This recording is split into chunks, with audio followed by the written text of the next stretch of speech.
This is called Fortunately, Unfortunately. So I'm going to make a statement starting with the word fortunately. Okay. You're going to respond with unfortunately. So whatever I present you with, you're going to present a negative twist to it. Okay. So I will start with, fortunately, I found a parking space right outside here tonight. Unfortunately, it's covered with dog poo. Fortunately, I love the smell of dog poo. Unfortunately, it brings in seagulls to the area. Fortunately, seagulls make excellent snacking if you cook them right. Unfortunately, they have a nasty habit of exploding in the oven. Fortunately, my oven is under warranty because it's fairly new. Unfortunately, it's a warranty from Japan, which means I have to take the oven there myself. Fortunately, the Olympics are on, so I get a chance to see them. And see. Okay.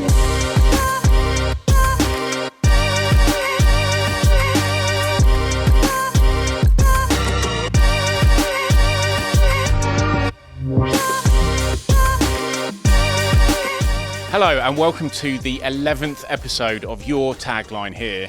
In this episode, I talked to Jon Trevor, who is responsible for the Box of Frogs Improv group, who perform high-octane improvised comedy at theatres and events around the country. Birmingham Improv, which offers workshops, classes and drop-ins for all levels of experience for people to learn and practice improv. And also the Improv Initiative, which uses improv to teach communication and teamwork skills to corporate organisations.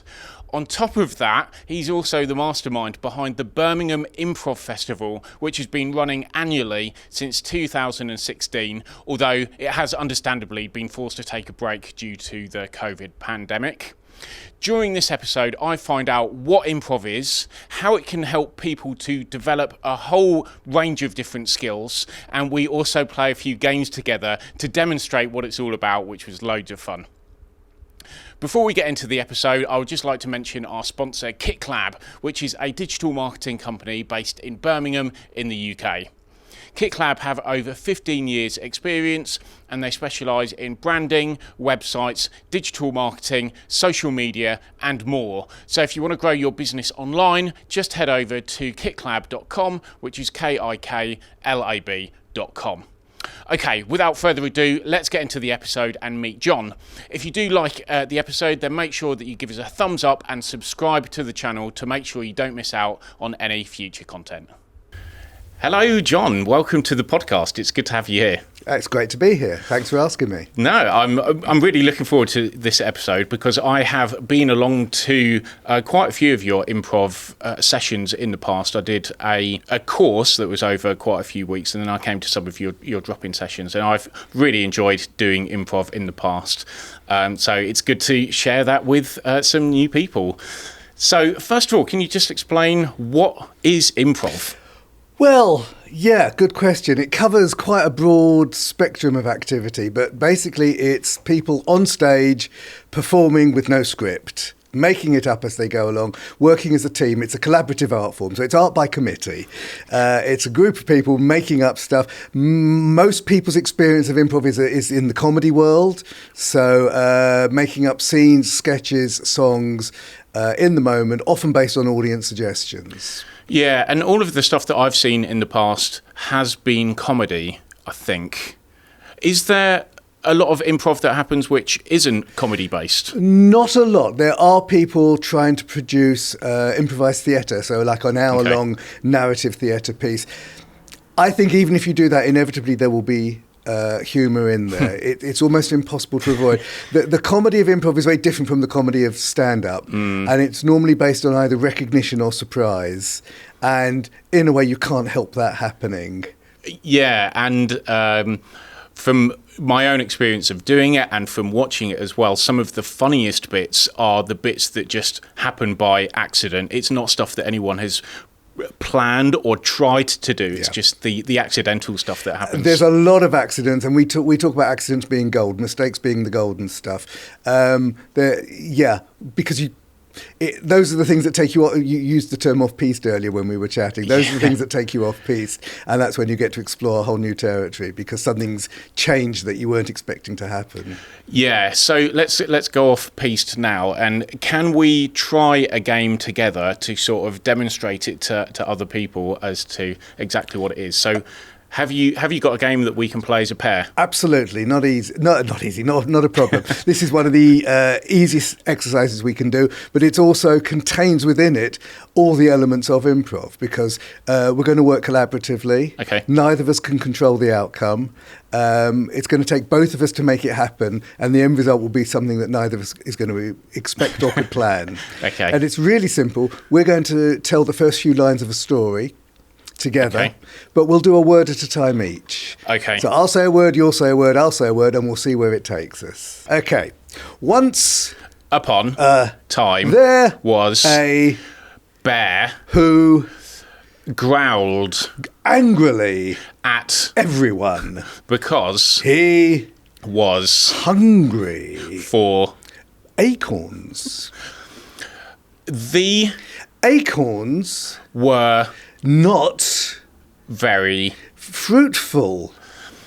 to Alleviate the bear's pain. he Found a strawberry pudding on the floor. and He proceeded to eat the pudding fastly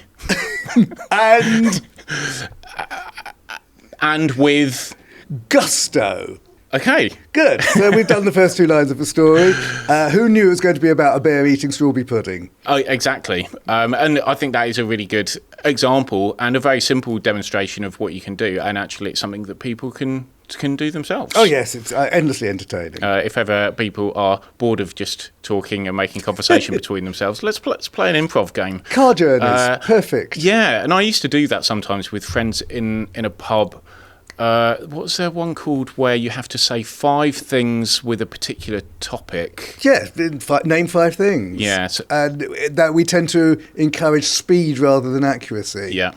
When it's done as a group, we sort of shout the number out after each one. Yes. And there's no wrong answer. So, if I say to you, 5 things you wouldn't want to find under your bed, and you'd go... Rats. Yep. Poo. 2. Nails. 3. Porn. 4. Nurses. 5. And you see, now, you didn't know nurses was going to come out of your mouth. No.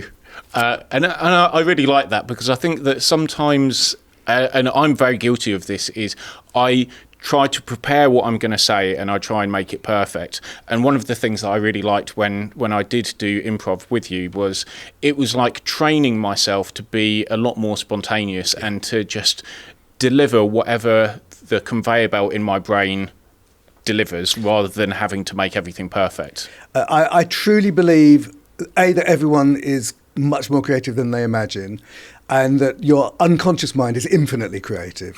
It can't help but make connections, produce weird things. I mean, look at the dreams it produces.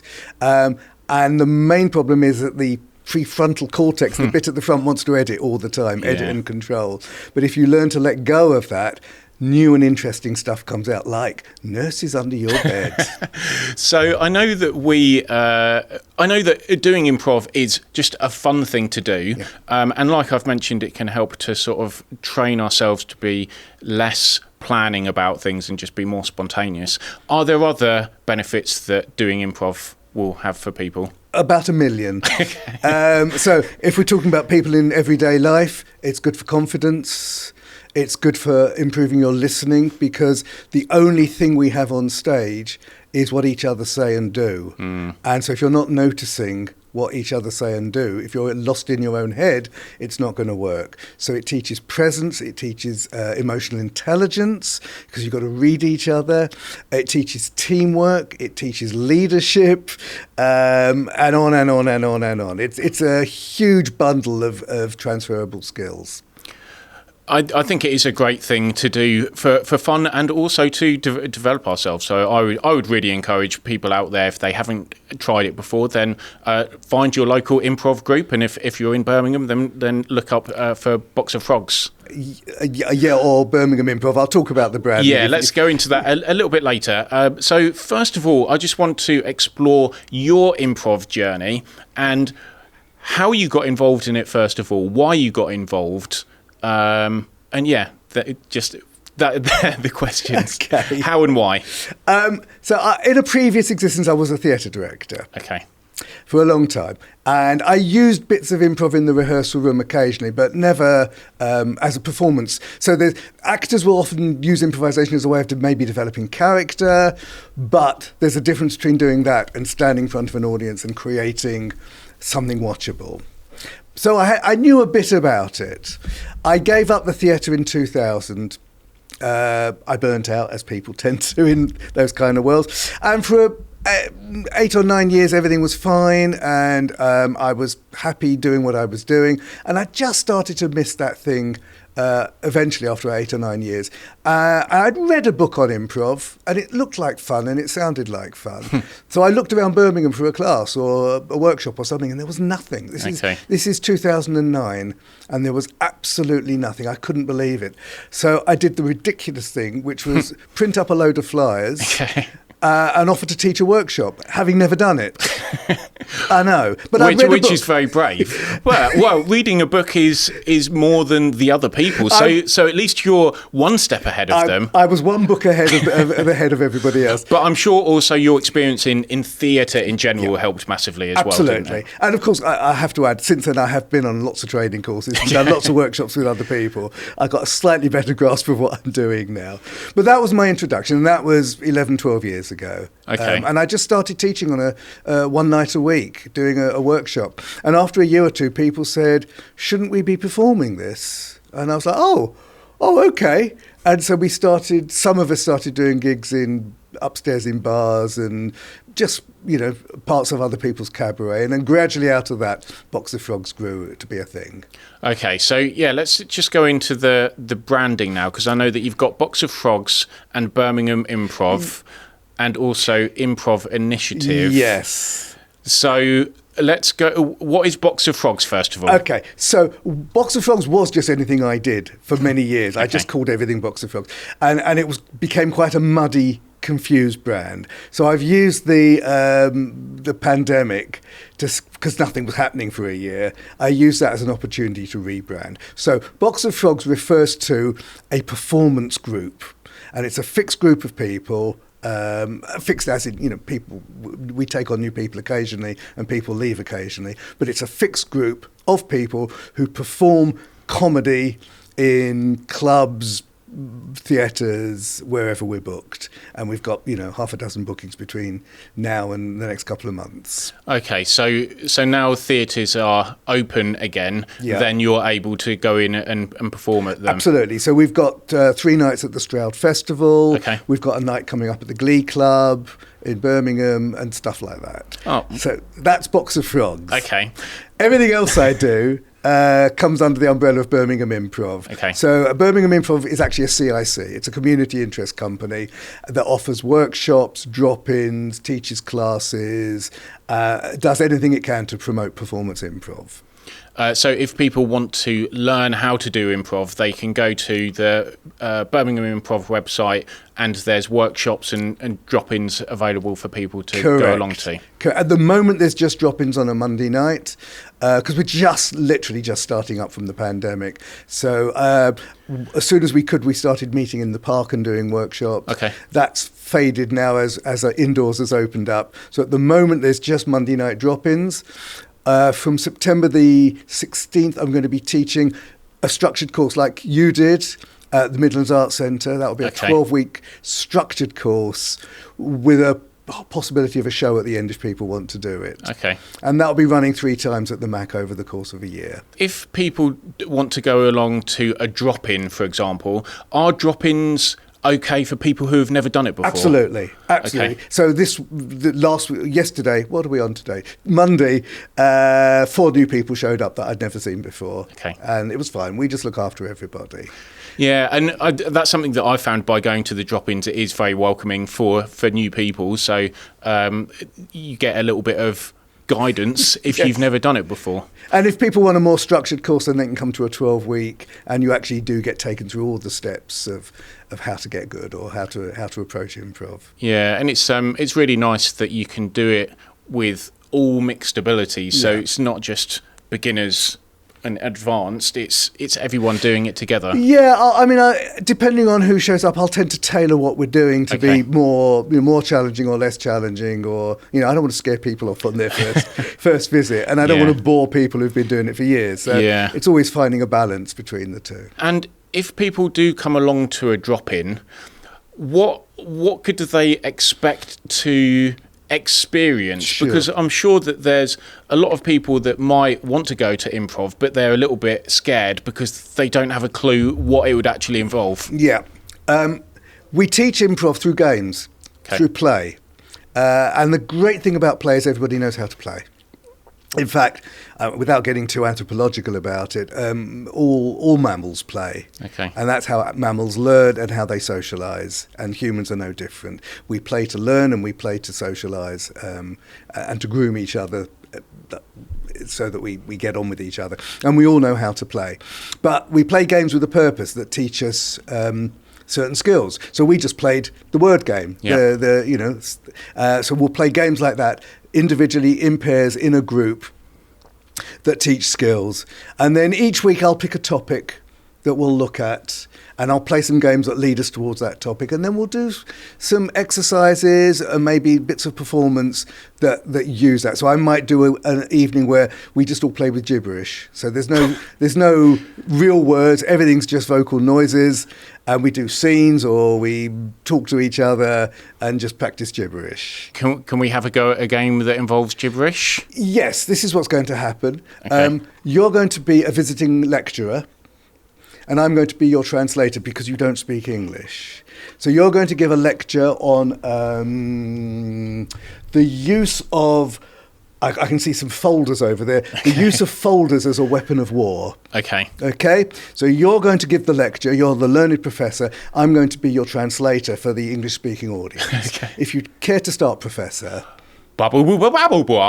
Welcome, everybody. You You might think folders are boring, but I've made a decent living out of them. My mother told me this was the way to go. And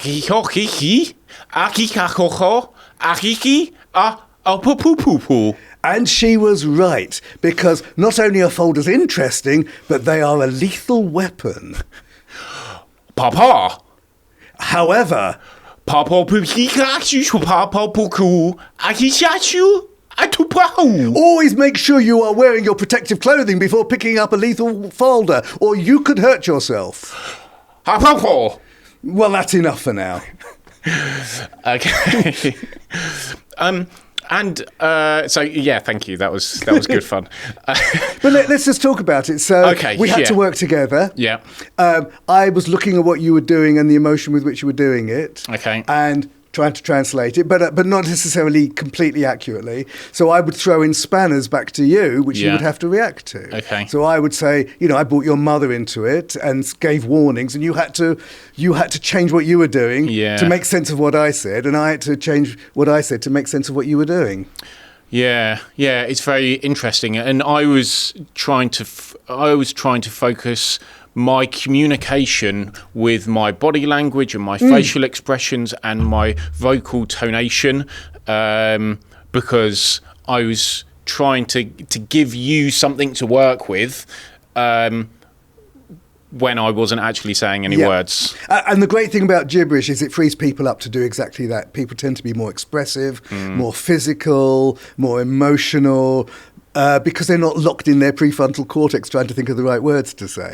So it releases everything, which is why it's a great exercise to do. Yeah. What are some other topics that you would focus on different workshops different drop-ins? Status, how different people interact in terms of status, masters, servants, bosses and workers, all of that. Just focus on stage. So several people on stage and passing the focus carefully from one person to the next so that the audience know where to look and who to listen to. Use of silence. We don't have to keep talking all the time. So I've had whole evenings where we barely say anything, but we do stuff on stage and we watch each other. So loads and loads and loads of stuff. Rhyming. We could do a whole evening of poetry, improvised sonnets. I mean, there's no end to what you can make up. Oh, I wasn't expecting that. That was the coffee machine. That's going to go for a few seconds. So we'll just let it go before we start again. So what I'd like to ask you now is, we've talked about the drop-ins, and you said that you also run structured courses. A course, yes. Over 12 weeks. How does that work? What's covered in that? Is it similar stuff, but it's done in a way that assumes you know nothing in the first week. Okay. The first week will just be spent getting to know each other and understanding some of the basics of how to collaborate. People think they know how to collaborate, but they don't. And then gradually we'll work as a group to just look at the different skills. So there'll be, again, a week. One session will be on silence. One will be on playing the kind of games we've played. One might be on character. One thing that I did definitely like about doing the structured course was that we were all at the same level. Yeah. It was tailored for people who have never done it before, and it felt like a really nice, safe way of learning it. And not that going to a drop-in workshop isn't a safe way of doing it, but it felt nice, and it was also good because it was the same group of people every week going back. So I built some nice friendships out of it as well, which was definitely a big bonus. Because we get to play together as a group of people, and there's no better way to build a friendship than to be playful with each other. Yeah, absolutely. Yeah. So now I want to find out about your third brand, which is called the Improv Initiative. Yes. What is that all about? So that's a corporate improv business. Okay. So we've talked about the skill set of listening, working together, following each other, leading each other, being collaborative. That translates just beautifully into any corporate organisation, and it's much needed. So I go into businesses, I go into organisations, and I run similar kinds of workshops, but instead of it being for fun, it's to develop a set of skills. So between each exercise, we talk about what have we just learnt, and how can we apply it, and what use is it in terms of making a business run more effectively or making a team run more efficiently. So that's what it is. And I belong to an international organisation called the Applied Improvisation Network, which is what it says. So what we do on stage is pure improv, and what I do in businesses is applied improv, applied improvisation, taking that skill and applying it to the business world. And it's amazing how many people come to my workshops, drop-ins or classes, and then go, gosh, this stuff's really interesting. I don't suppose you ever do it with organisations, do you? And I go, funny, you should say that. Here's my website. And I end up going to their businesses and running sessions so that people can learn those skills.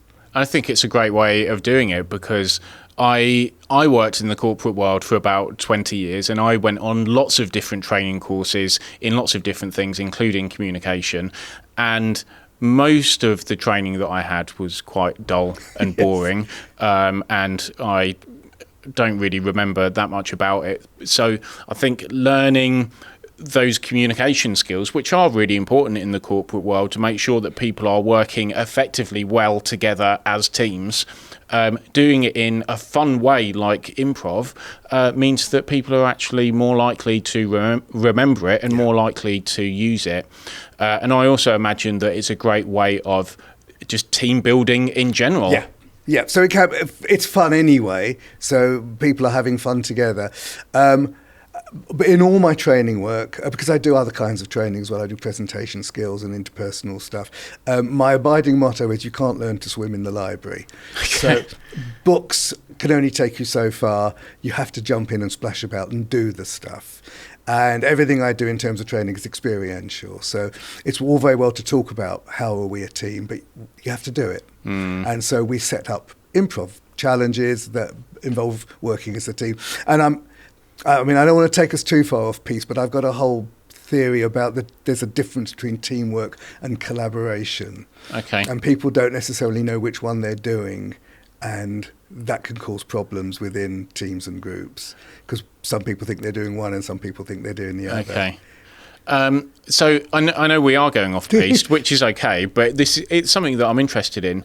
Can you explain briefly what the difference is between collaboration and teamwork? Well, I'll give you two examples that I think really clarify. So a Formula One pit crew is teamwork. Okay. And they are the pinnacle of teamwork because they can change four wheels in under 2 seconds.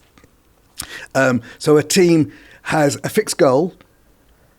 They know what they're trying to achieve. So there's KPIs, there's measurable performance indicators that you know how you're doing, because the quicker you do it, the faster the wheels get on the car. Yeah. Everybody has a job. Everybody knows what their job is. There's usually somebody in charge measuring all of this stuff and checking whether they're doing it right. And you can practice and practice and get better and better. That, for me, is brilliant teamwork. A jazz band is a collaboration. Okay, nobody's in charge. I'm talking about a true jazz band, not bands that play jazz standards from sheet music. A real jazz band, nobody's in charge. They're listening to each other. It's going to go somewhere unpredictable. There's no fixed end point that they're looking to achieve.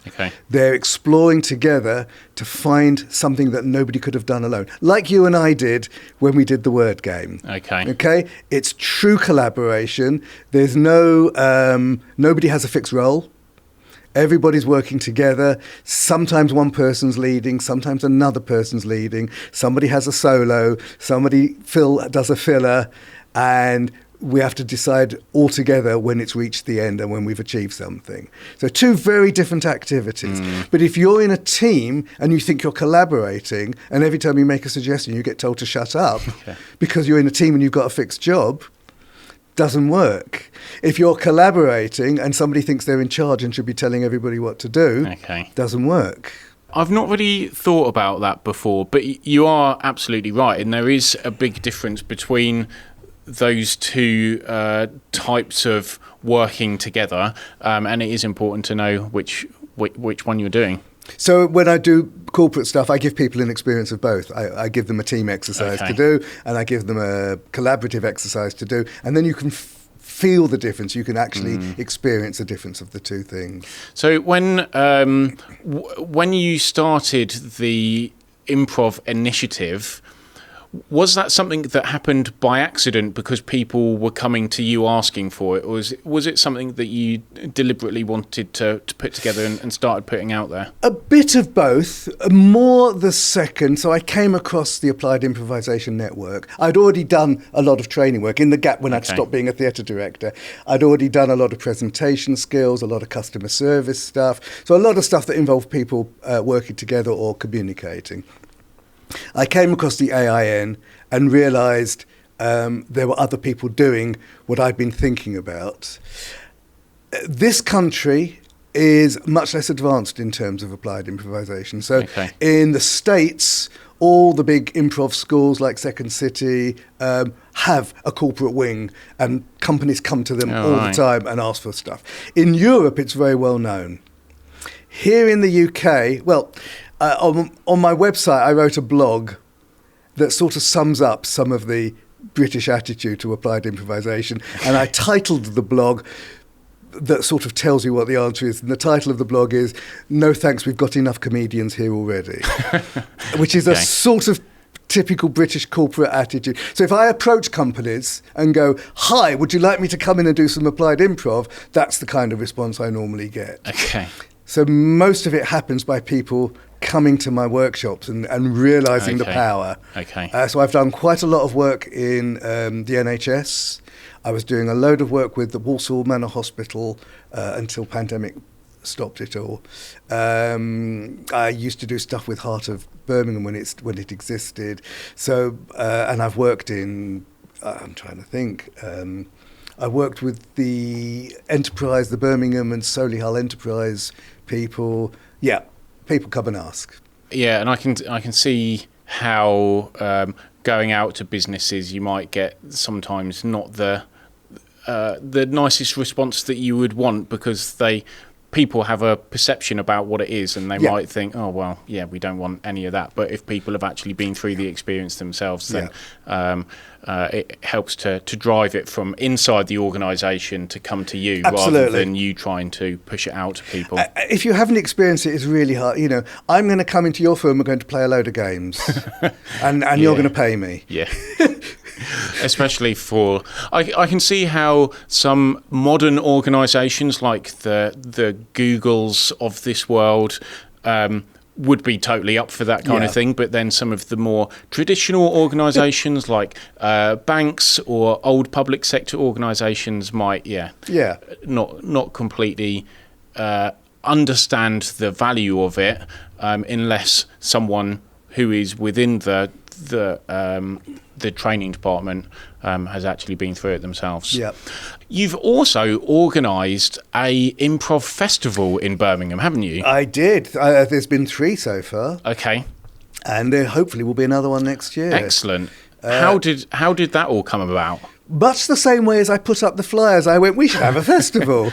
Okay. And so I started a festival. I asked people to come and perform. Year 1 was just a weekend and was mostly favours from other people in the improv network. And it went very well. Year 2 was bigger and lasted longer. And I managed to pay people some money, not a huge amount, but managed to pay them. Year 3, we raised Arts Council funding. Wow. And so we were able to pay people properly. And it lasted 9 days. And it was at the Blue Orange Theatre and at Birmingham Rep. And managed to get in 2 of the top companies in the country, which is Ostentatious, who do improvised Jane Austen. I don't know if you've seen them. No. Well, they do exactly that, a brand new Jane Austen full-length show. And Showstopper, who do a full-length West End musical, complete with all the songs, the characters, the narrative arc, all improvised, quite stunning. And they played a show at Birmingham Rep as part of the festival. I think I came to one of the shows, which was an improvised Shakespeare play. Yes. Which was absolutely excellent. I thoroughly enjoyed it. Yep, they're called Impromptu Shakespeare. Okay. They're based down in Bristol, I believe, or maybe London, I can't remember. They improvise a new Shakespeare play every time. But funny. It's really funny stuff. Clever and funny. And they use the iambic pentameters and all the language as well. Yeah, which is incredibly impressive to be able to put that together.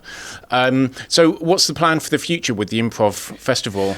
Well, so there was going to be one in 2019. No, that's right. 2020. No, September 2019 there was going to be one. Oh, right, okay. Yep. And then, because that's when... No, wait a minute, let me get this right. Yeah, because we lost all of 2020. It was going to be in 2019. Okay. And the threat of the pandemic was coming, and the Arts Council shut down and stopped all, because I was waiting for Arts Council funding, and they went, we're stopping, so we cancelled it. But it was going to be at Midlands Arts Centre. It had moved from the Blue Orange, which is traditionally where it had happened. Midlands Arts Centre said, yeah, come on board, let's do it here. And it got stopped. It didn't happen in 2019. Have I got this right? No, it was 2020, wasn't it? The first lockdown was in March 2020. Right, let me get this right. So we did first festival was 2016. Okay. Second one was 2017. No, that's not going to... Anyway, Oh. it didn't happen. It doesn't matter. I'm now talking to Midlands Arts Centre again, and we're hoping to do it in the autumn of 2022. Oh, excellent. Because it takes a year to put these things Okay. together. So we're just starting to talk now about putting some together for a year's time. And how many shows do you think that will contain? So last time there were 22 shows over 9 days. It'll be something like a week's worth of shows, plus some workshops and some bits and bobs. So it's a bit like the Edinburgh Fringe Festival on a smaller scale. But it's all improvised. But all improvised. All the shows are improv. Yeah. Absolutely. And I would love to, it hasn't happened yet, but I'd love, for example, to get some maybe jazz involved as well, because that's an improvised form. Maybe some contact dance. I don't know if you've come across it. Well, it's an improvised dance form. Okay. It's the same way people dance without knowing what they're going to be doing. So it would be really nice to expand into some other improvised formats. Yeah, and I think that sounds like an excellent idea, and I hope that it continues to grow in the future, because I think that things like this happening, anywhere in the country is great, but I think it's particularly great in Birmingham, because Birmingham is really growing in terms of the diversity of the different entertainment that is put on and the creative arts that are provided, and it's things like this which really helps to I'm not going to say put Birmingham on the map, because it's already on the map, but it helps to shine a brighter spotlight on the city, which is only a good thing. It's interesting you should say put it on the map. That when I did my Arts Council application, I said I want to put Birmingham on the map to become the Edinburgh Festival of Improv. Okay. And hopefully an international festival. I managed to get, at the last one we did, a New York hip-hop improv company. Oh, wow. Who do narrative shows that break into hip-hop. They're amazing. They're called North Coast. And they use a live beatboxer who is astounding. Wow. And I would love to have attract more international companies to Yeah, come. so I know that improv is very big. It's Chicago, isn't it? Yeah. The big place. Do they have festivals in America, improv festivals in America? Do. Yes, they do. In a way, I don't want to get into the technicalities and the finances of it, but what's been unique about the Birmingham one, so performances tend not to make money, because you can only sell a limited number of tickets, and you've got to pay the performers, and you're never really going to cover their costs unless they work cheap. That's a bottom line, unless you've got a huge theatre. So most festivals are based around teaching.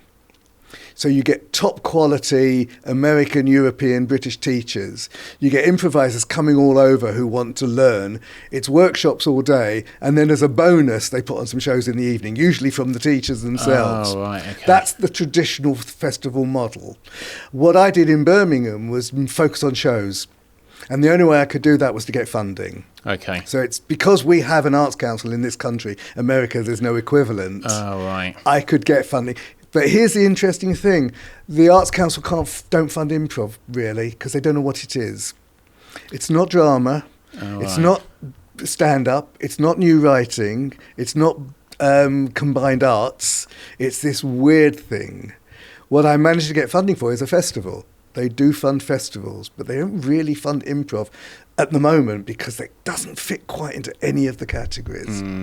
But that's what's unique about the Birmingham Festival, that it's a performance festival, first and foremost. And I think it's an excellent one, and best of luck to you for the future. I'm sure it must take a hell of a lot of organising, putting something like that together. I used to have hair, and it wasn't white. So now I would like to ask you what your tagline is for the episode, to summarise your experience of doing improv, your journey of doing improv. What is your tagline for the episode? Can I cheat? Yeah. Because Improv Initiative already has a tagline on the business card and on the website, and it's simply because life is unscripted. And I think that is an absolutely perfect tagline, well, for your business, but also for this episode. So, yeah, that was a nice, easy one for you. So before we go, could we play one more game? Okay, all right. It's another verbal game. Okay. Yeah, I wasn't prepared for this, but okay. This is called Fortunately, Unfortunately. So I'm going to make a statement starting with the word fortunately. Okay. You're going to respond with unfortunately. I'm going to respond with fortunately. Doesn't matter. So you're always going to be the pessimist. I'm always going to be the optimist. It's nicer if there's more people, so you end up doing both. Okay. But we'll play it that way anyway. So am I, unfortunately? You're always unfortunately. Okay. So whatever I present you with, you're going to present a negative twist to it. Okay. Okay? And we can't ignore anything that's already been said. So we're building always on what's already there. You can't just negate what's been said. So I will start with...